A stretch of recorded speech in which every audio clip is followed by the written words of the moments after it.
Welcome to Learning Life Skills Together. This is our weekly community Zoom meeting where our guests help us to go deeper into the 4 life skills and open up a huge array of chances to practice them.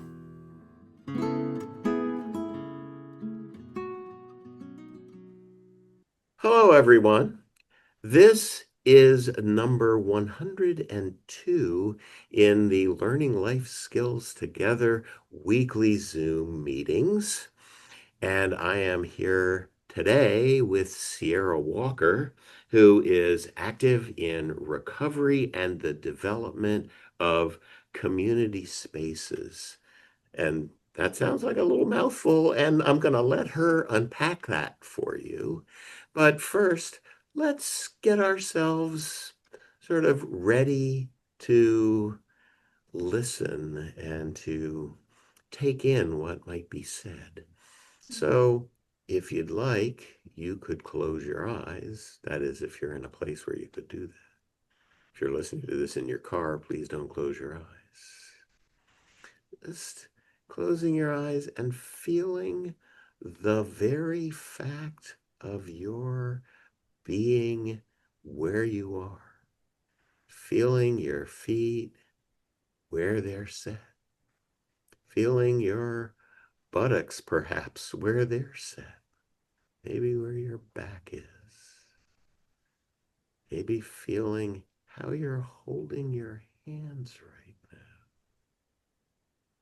Feeling them touching each other.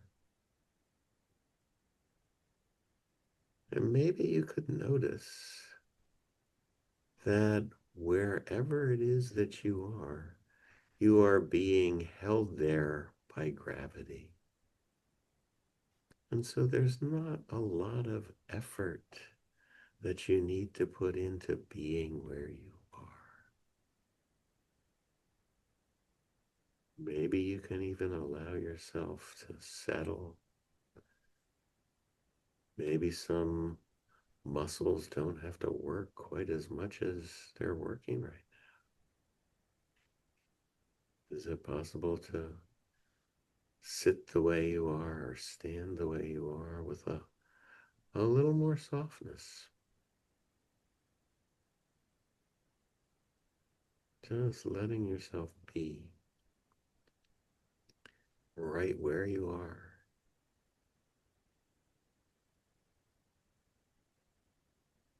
Right now.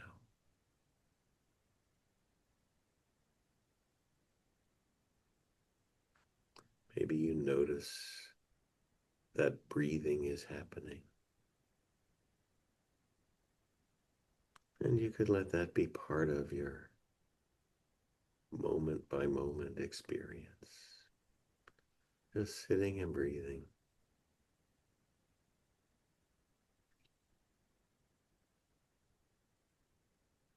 Nothing more to do right now than that. And you might take a deeper breath in through your nose now.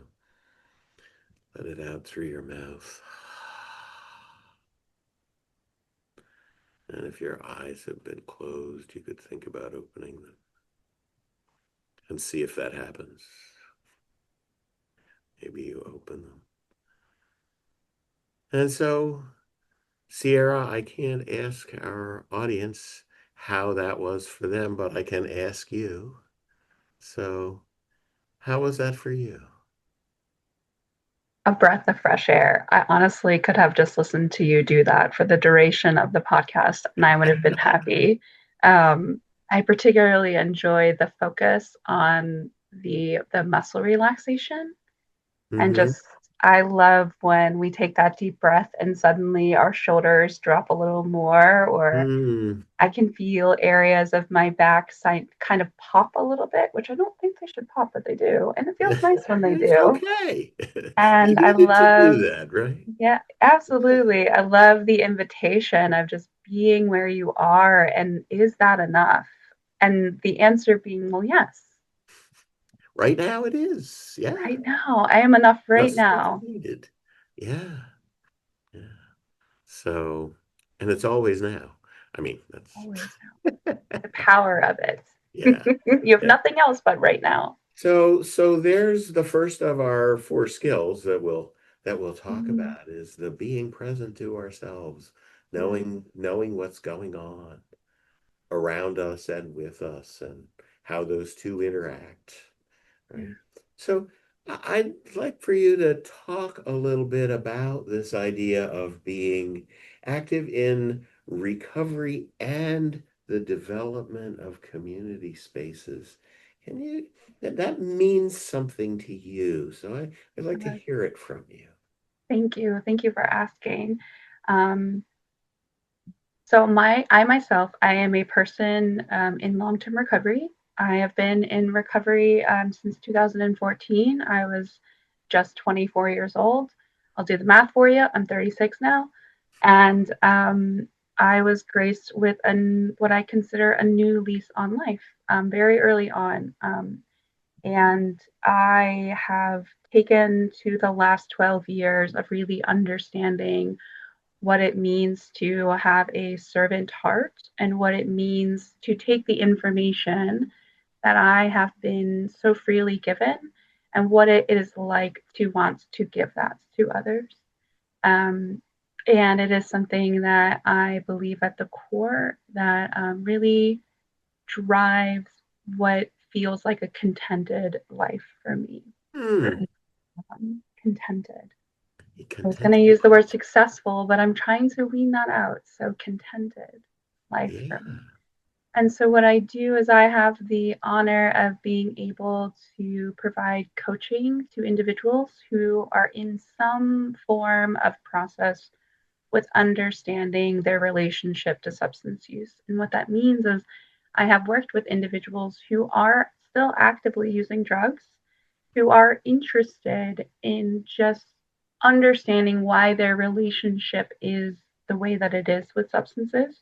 They may think that they want to stop, they may not want to stop.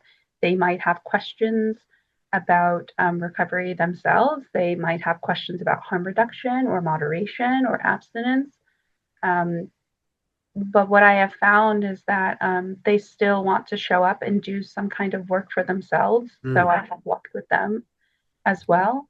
I work with individuals who are practicing a recovery program, which means abstinence only.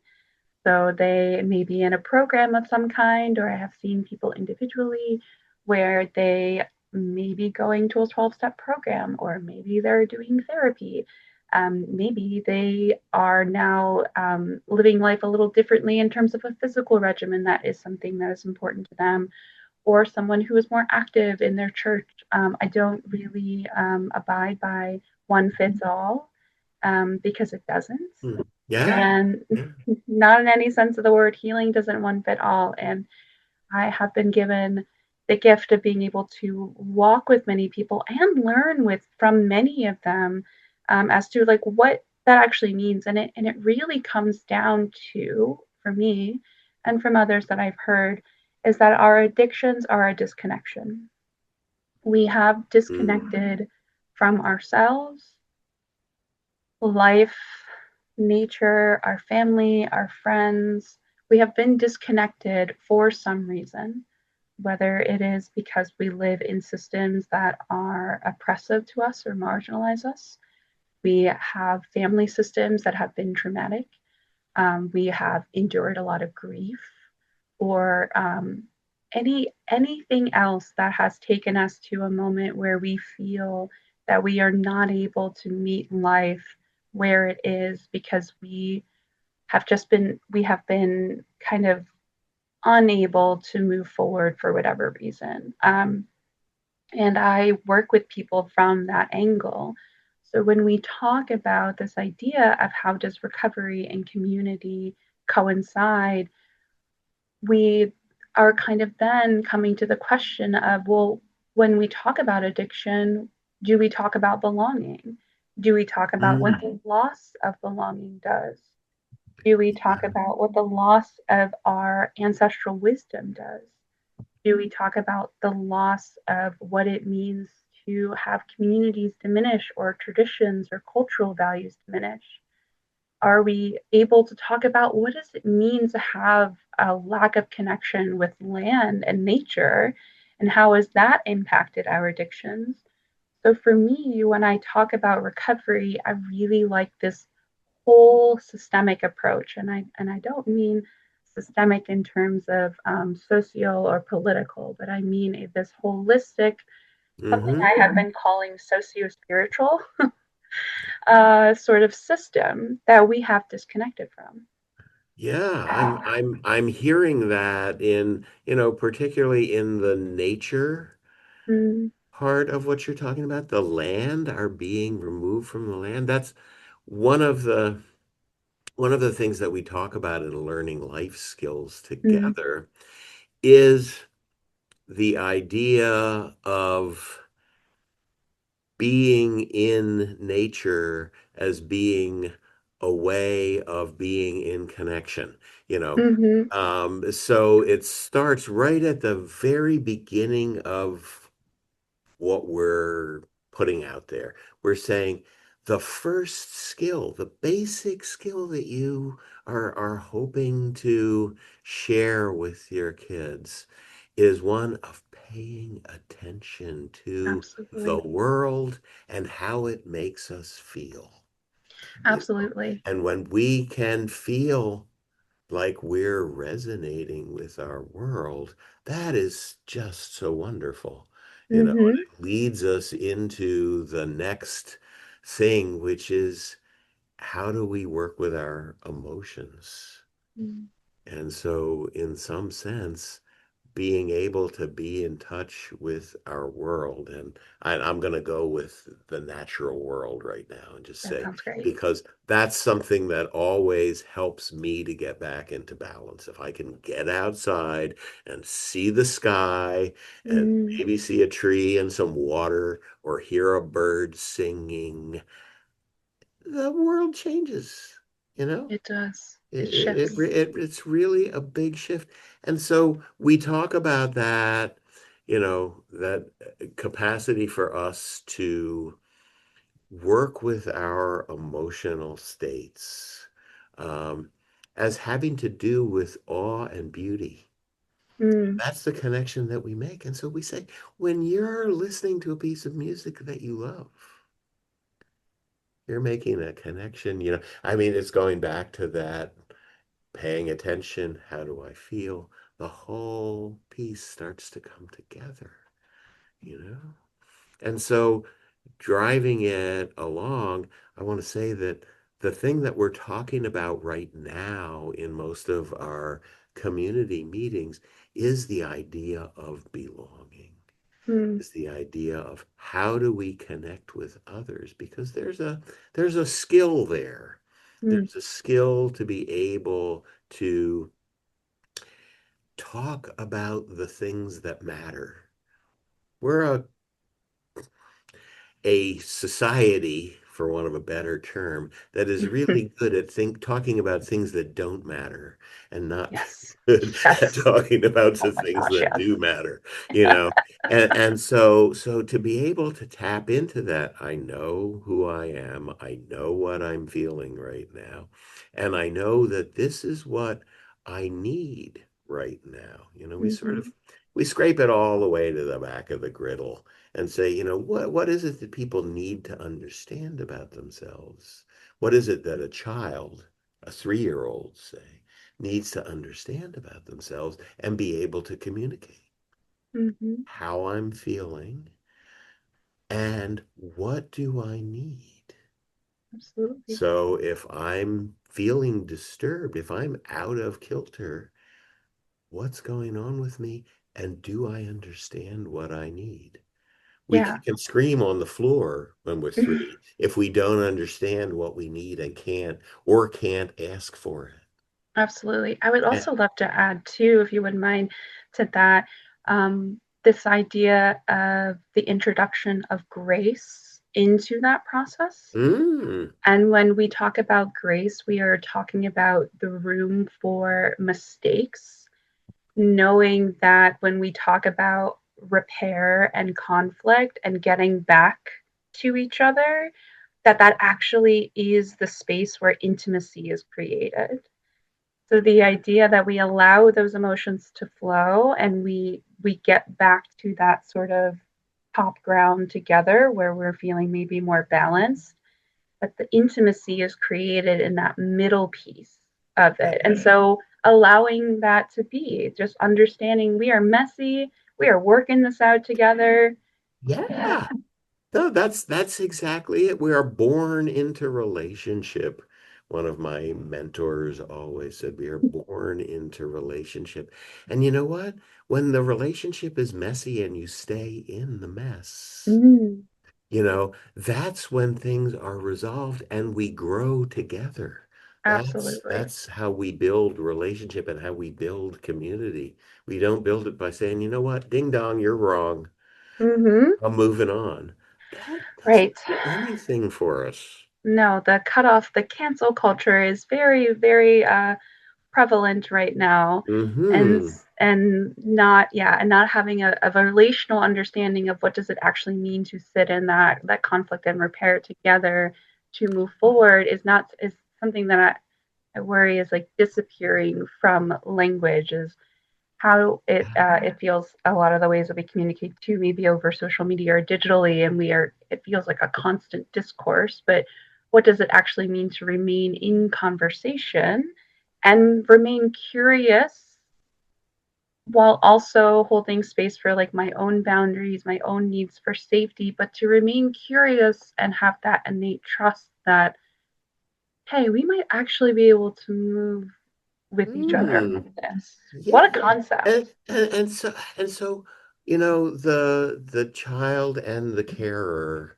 the baby and the carer are that ground zero for that skill of staying together because we need each other. First of all, just because we have that enormous bond of love that is built in us by Mm-hmm. our physiology and by the hormones that are flowing and everything else. You Mm-hmm. know, we need to be together. We should be together. Mm-hmm. And so if there's a rift and we come apart, we need to come back together. We need Mm-hmm. to sit with that and figure out how it's going to be specifically for us. Yeah. And that's the thing, you're talking about how you work individually with everyone, and that's because that's what it means to be human. That's Mm-hmm. how it is we work it out. Specifically, this is what I'm bringing. This thing, this me. I'm This bringing is that. me. You're bringing that thing that's you. Mm-hmm. And there's a way that we can meet. There's a way that we can be together if we're willing to find it, if we're willing to sit with it, as you say, or sit in it is more Mm-hmm. likely, particularly with a baby. Oh gosh, yes. Absolutely Yeah. sitting in it.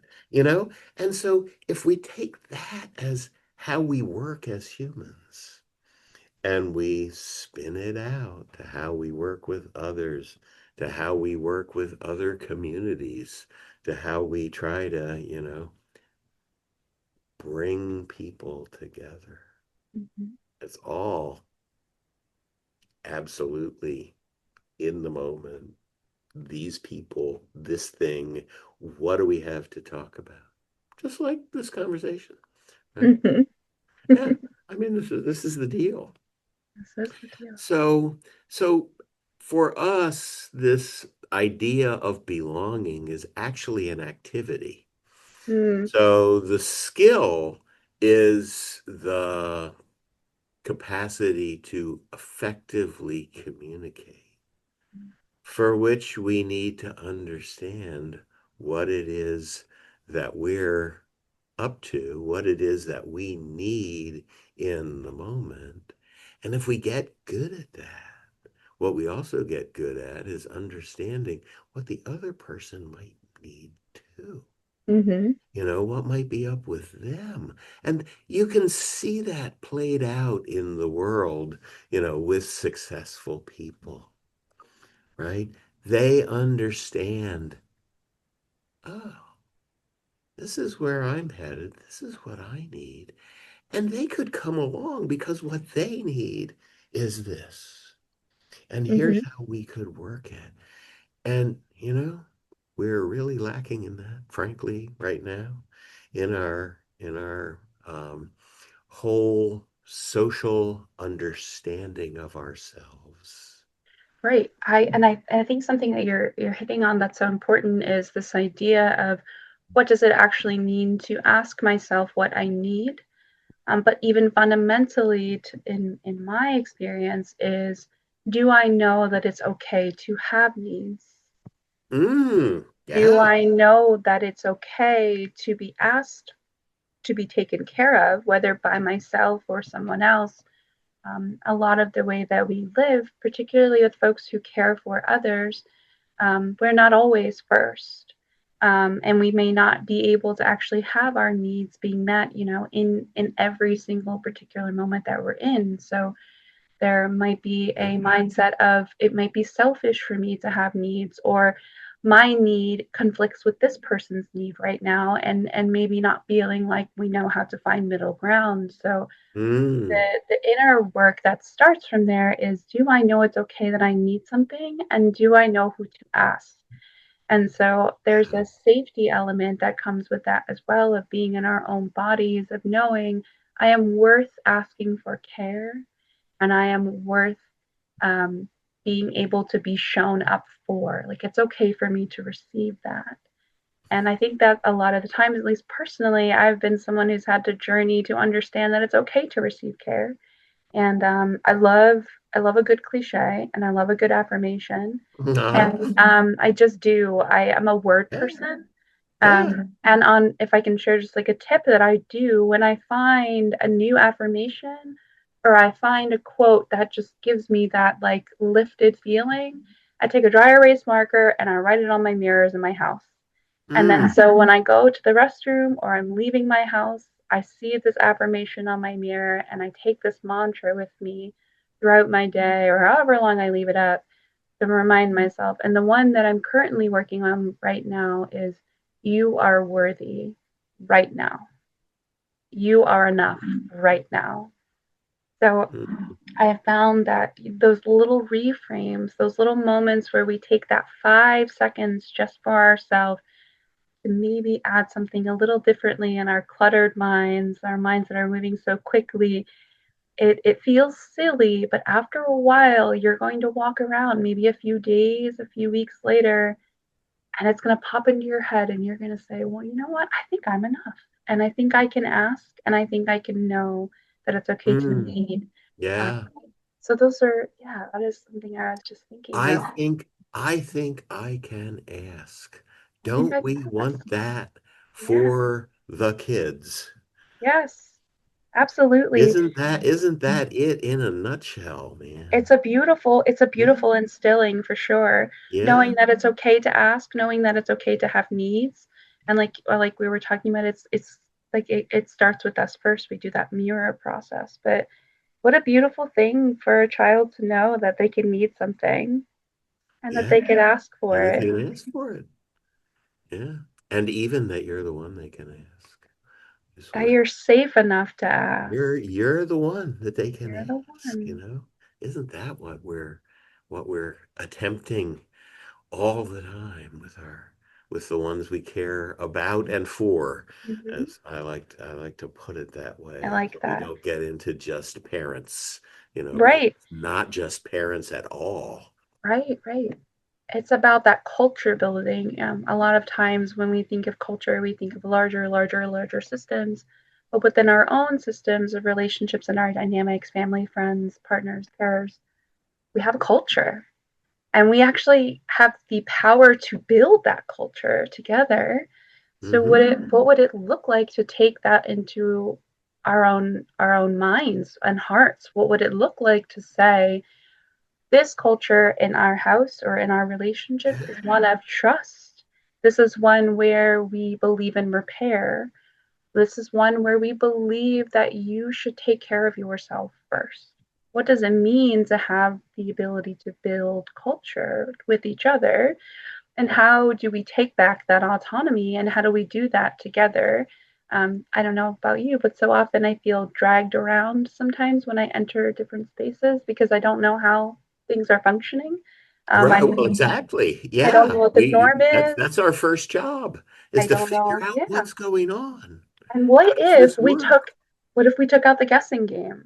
What Yeah. if we said, this is our culture in our house, in our Yeah. lives? We believe in this, we work towards this. And what if it was a living culture where everyone had a say as to what that looks like? Yeah. That's not a far-fetched what if. No, it's quite simple. It is something that I was working on a new community project, and it was something that we actually allowed the program to build on its own culture. We used some practices from some restorative justice, abundance justice, joy as resistance, that kind of thing. But we said, what is it that you want to create when you enter the space? And wouldn't you know it, people said, well, I would like to be asked if I want feedback, or I would like to be respected, or I like when people approach me with curiosity. I like when I'm able to say, that didn't feel good to me. They built their own culture within a matter of minutes. And then Mm. they abided by it. And I don't like that word abide, but then they honored it. I think I like that better. Yeah. They honored it, and they're able to call in new moments when a new moment brings in a different need. They call into that. Quite simple to do. It feels complex because it is unusual, and it can be odd when you're sitting around saying these are the things that are important to me, because in the back of my mind I think that everyone should know how I should be treated, right? Or I know how I should treat everyone else, but that's not true. So No. it feels a little awkward, but we can create that space. We can say, this is what this space holds too, and it's living and breathing. And it's a very trauma informed way to look about things, because trauma informed at its core is about autonomy. It's about knowing you have the power to change things.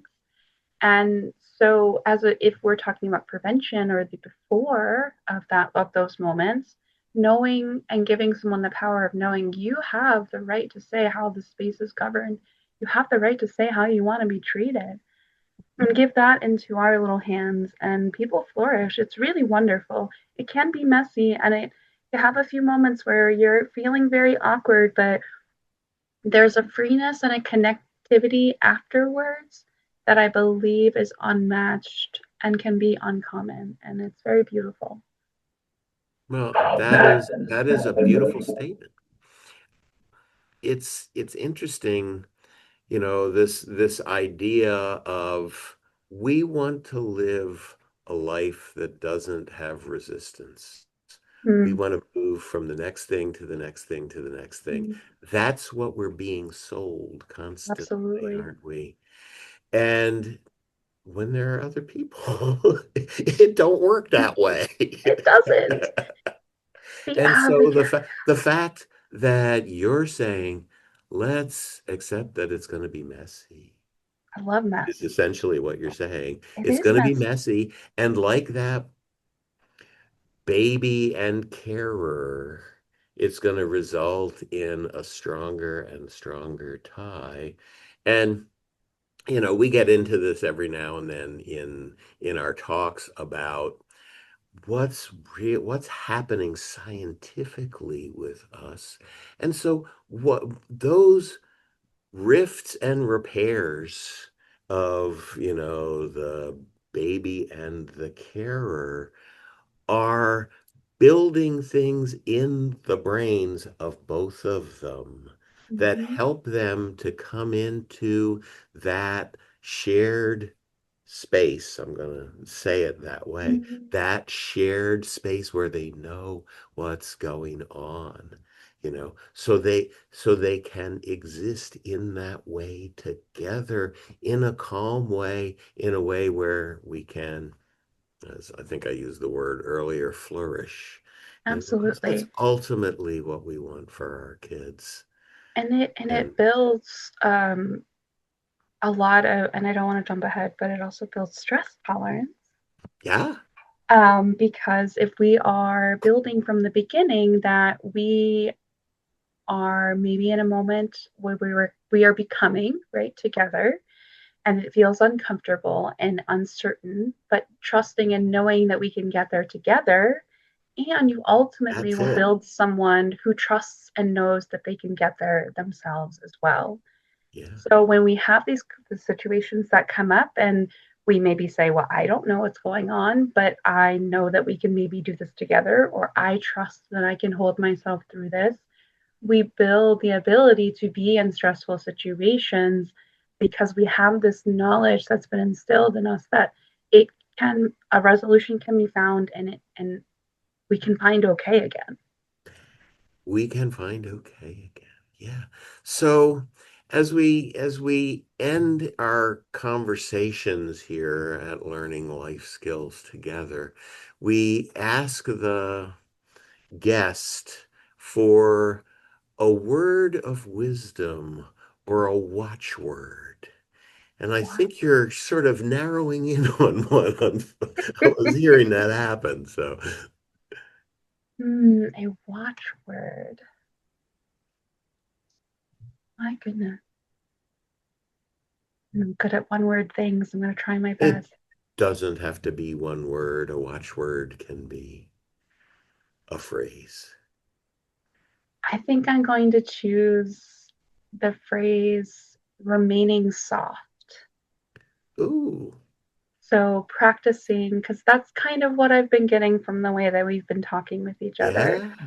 Remaining in the softness, remaining in the calm, remaining when things are messy or uncertain, but remaining, meaning staying, meaning being connected, meaning riding this moment out just a little more I to see what's on the I other totally side. hear that because what we want to do is make a fist. Right, right.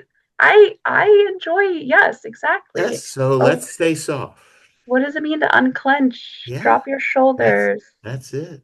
Take a deeper Just breath, like when we started, that just feeling of like your when we started. shoulders softening. Yeah.